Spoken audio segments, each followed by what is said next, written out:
बहुत बढ़िया डिटेक्शन होती काली एनडीपीएस रिलेटेड बहुत भल डिटेक्शन होती बीडी रे गोटे केस रुजु होती 74/26 जोटा कि ऑर्गेनाइज क्राइम दफा भी लगी 1112B आउ एनडीपीएस एक्ट रो सेक्शंस गुड़ाक लगी।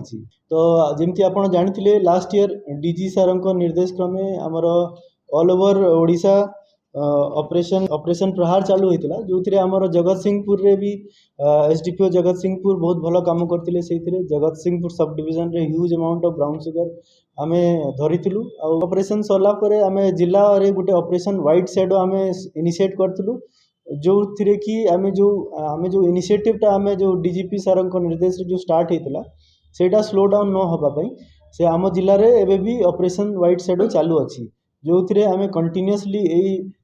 Habitual brown sugar dealers brown sugar बेपारी किंबा गंजे बेपारी समस्त आमर नजर अच्छी क्रेडिबल इनपुट मिलला परे आम चढ़ाऊ करुचु। तो यही दिगरे एसडीपीओ जगत सिंहपुर आईआईसी बीडी तांकर नेतृत्व काली गोटे टीम गठन होता जिते रिलायबल इनपुट मिलला तो आमर धनकुड़ मौसीमा टेम्पल बीडी थाना अंतर्गत सेठी आमको खबर मिलला जे दुईटा लोक सेठी ब्राउन सुगर आनिकी ब्राउन सुगर बिक्री करुछंती। तो जमती आमर टीम गला सेठी से दुई लोक को आम काबू करिलु। तापरे से दुई लोकंकर ना है जनकर ना है जेनामणि सूर्य माधव केसरी बलवंत राय अलियास सूर्य माधव बलवंत राय अलियास जगह। तो एते लंबा लंबा ना शुणिकी आपण को भी आश्चर्य लगी किंतु यही लोकटा एते नोटोरियस से निज ना बदली सारी 3-4 थर ना तार चेंज कर देछि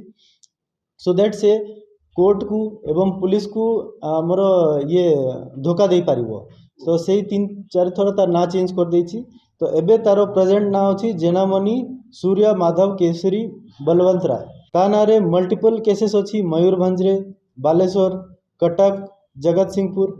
ता ना रे मल्टीपल केसेस ऑफ एनडीपीएस अछि multiple cases of property offences. Second accused है मोहन कुमार मलिक से आमर किशन नगर थाना किशन नगर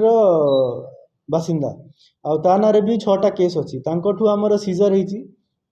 20 ग्राम ब्राउन सुगर तांकोठू एक्सक्लूसिव एंड कॉन्शियस पोजिशन रु तांकर 20 ग्राम ब्राउन सुगर सीज होती कैश 3,11,000 जोटा कि प्रोसीड्स ऑफ क्राइम से ब्राउन सुगर बिकिकी एते पैसा तांको पाखरु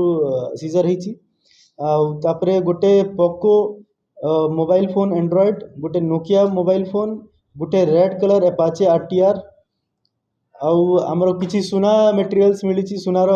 गहना गुड़ाक मिली गोटे गोल्ड चेन अच्छी एप्रोक्सीमेटली 73 ग्राम्स आउ गोटे गोल्ड चेन अच्छी गोटे 10 ग्राम पाखापाखि रूपा सुनार रिंग अच्छी फिंगर रिंग 28 ग्राम 17 ग्राम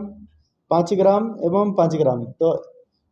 4टा सुना रिंग 2टा चेन गोटे एपाचे 2टा mobile phone 20 gram brown sugar एवं 3,11,000 टंकार कैश यही सबू तांको पोजिशन रु आमे सीज करिछु। टोटल एस्टिमेटेड वैल्यू पाखापाखि 25 लाख एते जो सीजर होईची ब्राउन सुगर रो जो अमाउंट है पाखापाखि 2 लाख रो ब्राउन सुगर थिबो आ ई सब सुना आ ई सब मिसै देले 25 लाख टंकार सीजर होईची। तापरे तार कैश होची हमर 3,11,000 तापरे तांकर घर रे रेड कला परे हमको बहुत गुड़ाक फाइनेंशियल इंस्ट्रूमेंट्स तांको घर रु मिली सेटा भी मोटामोटी 30 लाख रो ऊर्ध फाइनेंशियल इंस्ट्रूमेंट्स थिबो जेमती बॉन्ड्स एलआईसी पॉलिसी आ ई सब जोटा कि आमे बाबुचु से प्रोसीड्स ऑफ क्राइम रु ही ता पैसा टाको से इन्वेस्ट करिकी से सब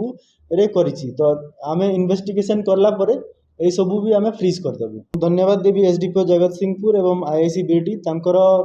अलर्टनेस एक्टिवनेस जोगु यही बहुत हार्ड एंड क्रिमिनल जोटा कि आमर जगत सिंहपुर यूथ को